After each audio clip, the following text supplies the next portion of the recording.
Il y a longtemps, dans le village d'Akir, il y avait une jeune fille nommée Abik, qui était la première fille du chef B. Contrairement à une sœur cadette, Abik n'avait ni amis ni prétendants. Personne ne voulait s'associer avec elle à cause de sa tête arquée. Même ses parents ne l'aimaient pas et appréciaient une sœur cadette depuis les jours de l'enfance. La mère B préférait l'enfermer chaque fois qu'elle avait une sortie à assister pendant divers festivals du village. Les parents d'Ab achetaient des vêtements neufs pour tout le monde dans leur foyer, sauf pour Ab. Un père disait « Avec quelle tête montre-t-elle ces beaux vêtements ?» et disait à Ab « Reste simplement à la maison et nourris les chèvres. » Ab a grandi dans une communauté qui la voyait à cause d'une condition qui n'était pas de sa faute. Cette condition est connue sous le nom d'alopécie dans le monde moderne. Les villageois la voyaient comme une malédiction et l'évitaient à tout prix, croyant que sa malédiction était un signe de malchance et que quiconque s'associait avec elle subirait le même sort.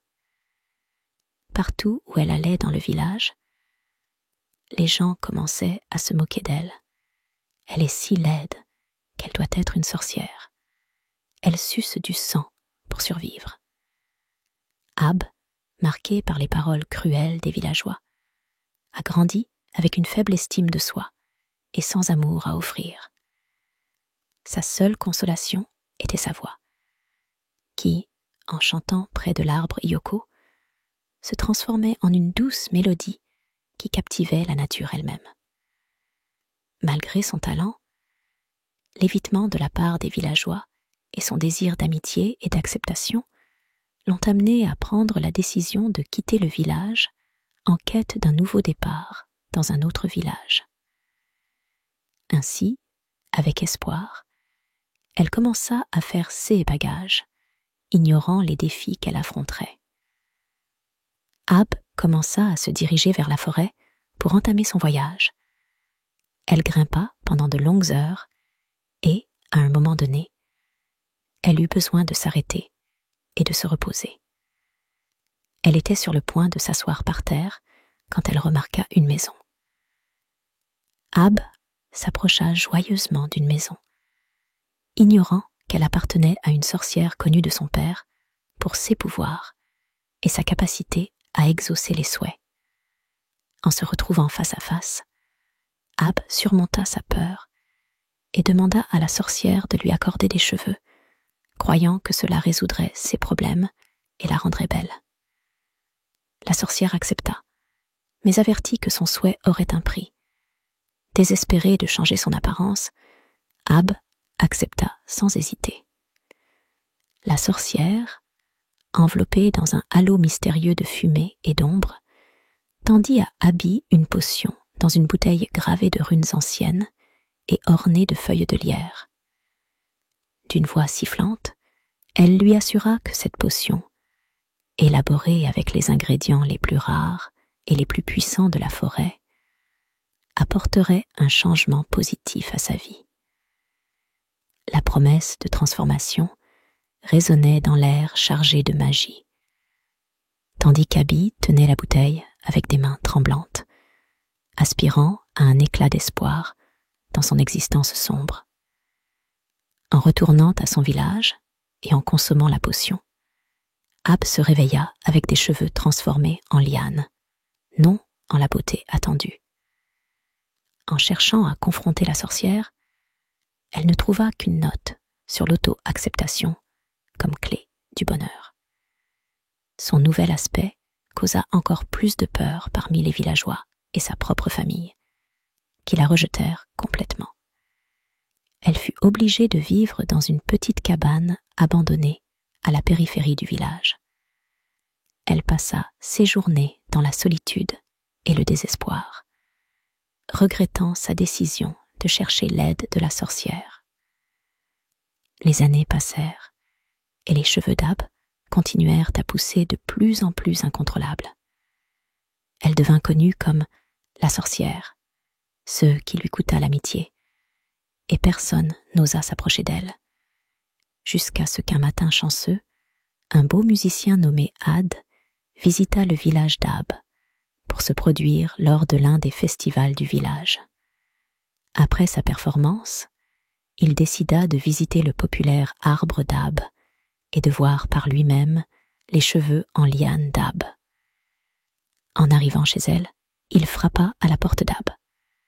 Ab fut surprise de savoir que quelqu'un était dans son complexe et, avec tant de confusion, demanda ce que cela pouvait être, animal ou humain.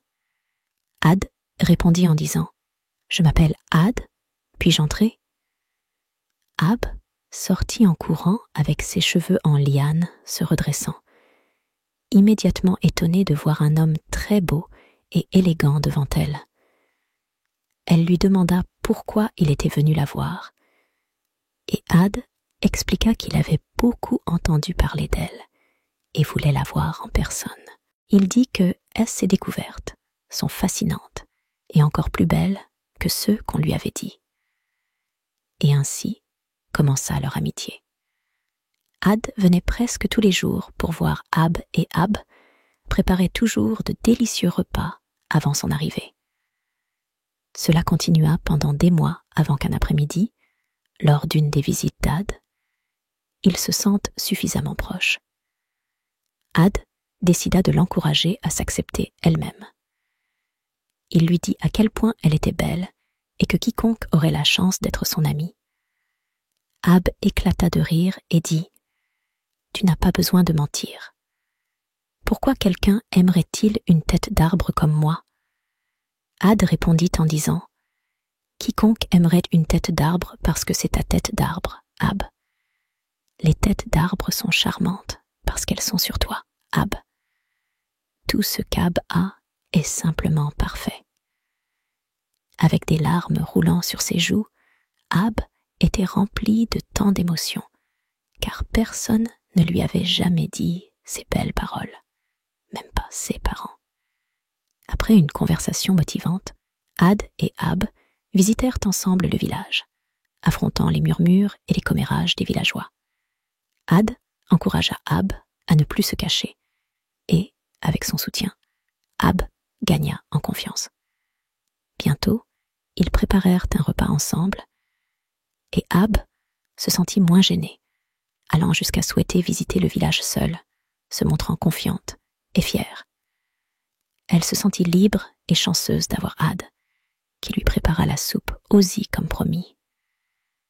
Ab, après un rêve révélateur sur l'acceptation et l'amour de soi, comprit l'importance d'embrasser sa singularité.